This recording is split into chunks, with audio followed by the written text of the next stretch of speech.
கற்றது எவ்வளவு பெருமனதோடு பெருந்தொகையை கொடுத்து கட்டியிருக்கிறார்களோ அதைவிட அவர்கள் கட்டிய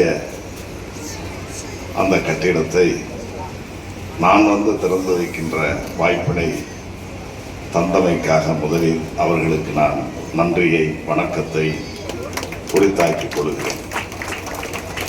36 லட்சம் ரூபா கொடுத்து இந்த கட்டடத்தை கட்டிட்டு ஐயா நீ தாயா வரணும், நீ வந்து இதை திறந்து வைக்கணும்னு சொல்றதுக்கெல்லாம் ஒரு பெருமனசு வேணும். அத்தகைய பெருமனதுக்கு சொந்தக்காரர்களான அந்த குடும்பத்தார் பல்லாண்டு அனைத்து நலங்களையும் பணங்களையும் பெற்று வாழ வேண்டும் என்று நான் இந்த நேரத்தில் வாழ்த்துகிறேன். இந்த அடிப்படையில் இன்று நடைபெறுகின்ற இந்த திறப்பு விழா நிகழ்ச்சியில் கலந்து கொண்டு சிறப்பித்திருக்கக்கூடிய மாவட்ட முதன்மை கல்வி